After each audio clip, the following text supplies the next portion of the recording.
Assalamualaikum warahmatullahi wabarakatuh.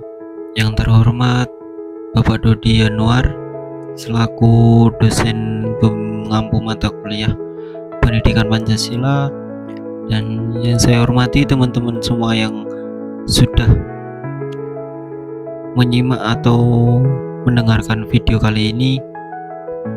Pertama-tama marilah kita panjatkan puji syukur kehadirat Allah Subhanahu wa taala, di mana pada kesempatan kali ini saya bisa sedikit sharing atau mempresentasikan hasil tugas dari mata kuliah Pendidikan Pancasila. Perkenalkan, nama saya Muhammad Febri Setiawan dari Program Studi Manajemen Fakultas Ekonomi dan Bisnis. Di sini saya akan menjelaskan tentang, yaitu yang pertama, tujuan pembelajaran Pancasila di perguruan tinggi, yang kedua Pancasila dalam kajian sejarah bangsa, serta yang ketiga Pancasila sebagai dasar negara. Oke, saya lanjut pada poin pertama. Kita menuju ke tujuan pembelajaran Pancasila di perguruan tinggi. Jadi teman-teman, di awal ini kita bahas dulu kenapa sih Pancasila itu penting banget dipelajari di perguruan tinggi. Karena Pancasila itu bukan cuma hafalan atau teori yang kita pelajari, dan karena itu wajib dan tentunya lebih ke pedoman hidup yang ngebentuk cara kita berpikir dan bersikap sebagai mahasiswa. Melalui mata kuliah ini kita diajak buat mengerti nilai-nilai dasar bangsa Indonesia seperti keadilan, kemanusiaan, dan persatuan. Biar kita nggak cuma pinter secara akademik, tapi juga kita punya karakter dan moral yang kuat. Terus tujuan umum pembelajaran Pancasila ini juga ada beberapa poin. Yang pertama, membentuk mahasiswa untuk bersikap atau mempunyai karakter dan tindakan itu biar sesuai dari Pancasila. Yang kedua, menumbuhkan kesadaran akan nilai moral, sosial, dan kebangsaan. Dan yang ketiga, membekali mahasiswa dengan landasan berpikir dan bertindak yang sesuai nilai Pancasila. Secara umum tujuannya itu buat membentuk mahasiswa yang berjiwa Pancasila, yang artinya diharapkan bisa punya rasa nasionalisme, peka terhadap lingkungan sosial, dan menghargai perbedaan. Selain itu, pembelajaran ini juga membentuk kita biar punya dasar berpikir yang ilmiah tapi tetap sesuai dengan nilai-nilai bangsa. Jadi meskipun kita hidup di era modern, identitas kita sebagai orang Indonesia itu tetap kuat. Jadi lanjut ke tujuan khusus dan harapannya. Jadi harapannya kita untuk semua mahasiswa itu mampu mengimplementasikan nilai Pancasila dalam kehidupan nyata. Terus yang kedua, mampu menghadapi tantangan global tanpa kehilangan jati diri bangsa. Dan yang ketiga, menjadi agen perubahan positif di masyarakat berdasarkan semangat Pancasila. Kalau tujuan khususnya itu lebih ke arah penerapan. Jadi mahasiswa diharapkan bisa benar-benar ngelakuin nilai-nilai Pancasila dalam kehidupan sehari-hari. Misalnya bersikap jujur, bertanggung jawab. Selain itu juga dituntut buat jadi agen perubahan yang bisa membawa pengaruh baik di lingkungan masyarakat dan dengan semangat Pancasila. Intinya bukan sekedar tahu tapi bisa nerapin dan mengasihi contoh. Selanjutnya ada pembahasan tentang Pancasila dalam kajian sejarah bangsa. Sekarang kita masuk ke sesi kedua, yaitu tentang sejarah lahirnya Pancasila. Sebenarnya nilai-nilai yang ada di Pancasila itu udah ada dari dulu banget. Bahkan sebelum Indonesia merdeka, dari cara hidup masyarakat, dari gotong royong, dari rasa adil dan semangat kebersamaan. Nah, dari situ waktu bangsa Indonesia berjuang buat merdeka, nilai-nilai itu dirangkum dan dijadikan dasar negara supaya kita punya pedoman yang jelas buat ngebangun bangsa.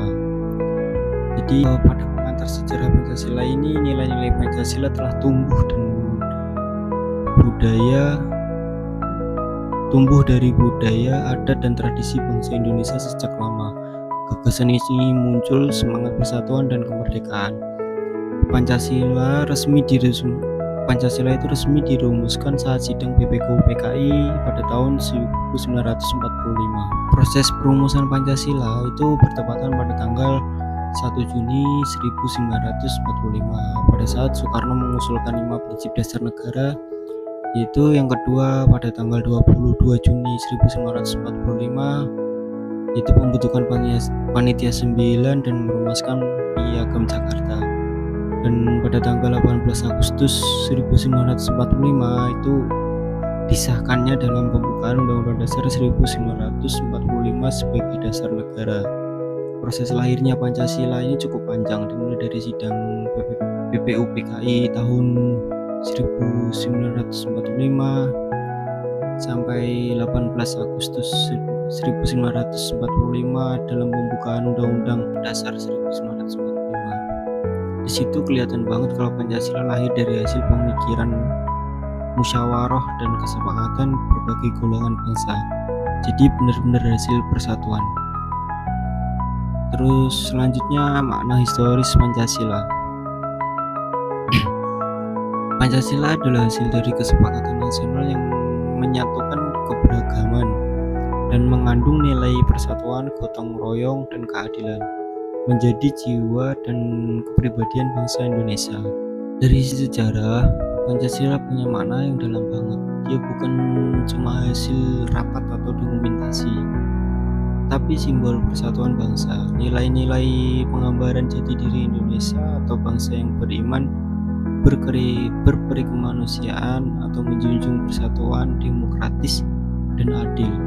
Kalau kita paham makna sejarahnya, kita jadi sadar kenapa Pancasila itu penting banget untuk dijaga dan diamalkan di masa sekarang. Selanjutnya, Pancasila sebagai dasar negara. Nah, dari sesi ini kita akan bahas Pancasila sebagai dasar negara, yang artinya semua aturan, kebijakan, dan hukum yang ada di Indonesia itu harus dilandaskan dengan Pancasila. Pancasila itu ibarat pondasi. Kalau pondasinya kuat, bangunannya kokoh. Begitu juga negara kita. Kalau kegiatan pemerintahan dan pembangunannya harus sesuai dengan nilai-nilai Pancasila supaya bisa kuat untuk menjaga kesatuan Republik Indonesia ini. Selanjutnya ada pengertian dan fungsi. Pancasila adalah sumber dari segala hukum di Indonesia, menjadi dasar dari pedoman dan penyelenggara kehidupan berbangsa dan bernegara, menjamin arah pembangunan nasional sesuai nilai luhur bangsa. Itu yang saya jelaskan tadi.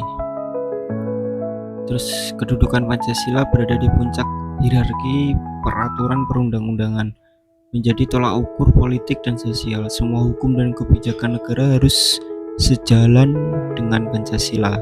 Kedudukan Pancasila itu paling tinggi, jadi di atas semua peraturan perundang-undangan. Jadi setiap kebijakan negara, bahkan keputusan politik, nggak boleh bertentangan dengan Pancasila. Selain itu, Pancasila juga berfungsi sebagai tolak ukur moral dan arah pembangunan bangsa.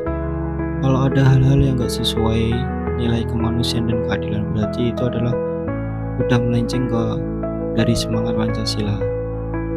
Selanjutnya, implementasi dalam kehidupan.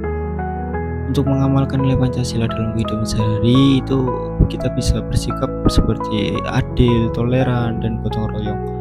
Mahasiswa berperan menjaga dan memperkuat nilai-nilai ini di masyarakat. Pancasila akan hidup jika diamalkan, bukan hanya dihafalkan. Pada kali ini kalau bicara implementasi, ini bagian yang penting dan dekat sama kita. Nilai-nilai Pancasila bisa kita terapkan di kehidupan sehari-hari, kayak bersikap toleran sama temen, ikut kerja bakti, gak nyontek, terus jujur, dan saling menghargai. Sebagai mahasiswa kita punya peran penting buat ngasih contoh. Karena kalau bukan kita yang meneruskan semangat Pancasila, itu siapa lagi kan gitu ya. Jadi bukan cuma dihafal tapi benar-benar harus dihidupi. Selanjutnya ada di kesimpulan.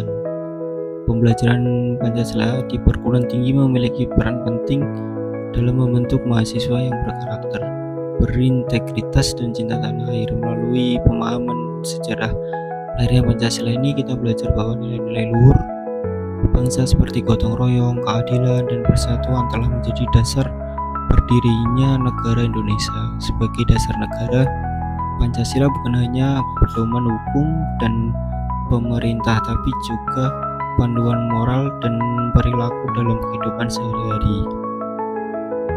Jadi tugas kita sekarang adalah menjaga dan mengamalkan nilai-nilai itu supaya Pancasila tetap hidup dan relevan di setiap zaman. Oke, terima kasih. Sekian dari presentasi saya yang saya paparkan. Kurang lebihnya mohon maaf. Akhir kata, wassalamualaikum warahmatullahi wabarakatuh.